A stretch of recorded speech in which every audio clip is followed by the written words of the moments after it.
In the time I looked after my wife, I had 15 days off in 13 years. And only once in that time did I have 2 days off together. None of the days off I had were on weekends.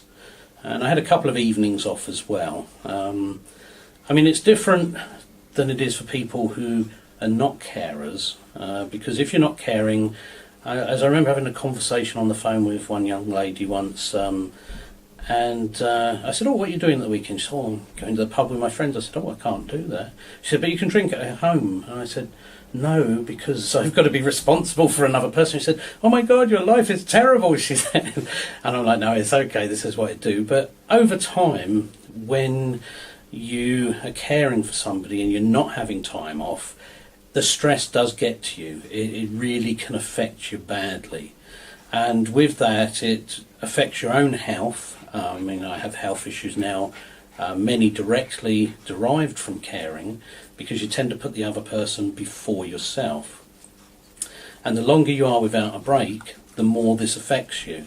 And you can also lose your own personality by the fact of you can't relate to yourself. You get a day off, say, if you're fortunate enough, and in that time you sometimes think, who am I? What do I do now? It's because you're so used to caring, you're suddenly not doing it. But the 2 days I had off together was to a retreat, which was facilitated through Care for the Carers. To get a break, it really recharged the batteries. It just unwound you in a period of time where you had to be responsible for nothing.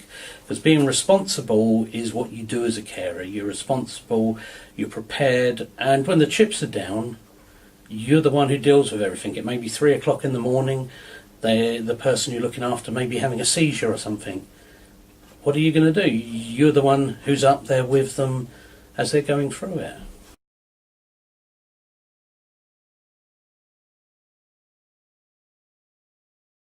Although the person you're caring for would not necessarily mean you to sort of miss out, say, on time off, they feel so vulnerable without you being there that they often don't want you to go, or you feel that you don't want to go yourself because you don't want to leave them feeling vulnerable, because nobody else understands them the way you do. You know how they like their pillows fluffed, you know how they like their food, you know their routine, what they like to do and when they do it. And somebody else comes in, even though it gives you a break and you can get a lot of stress relief from the time away, it can often put a lot of stress onto the person you look after while you're away, and that can make you less inclined to take a break. But the breaks really do help when you can get them.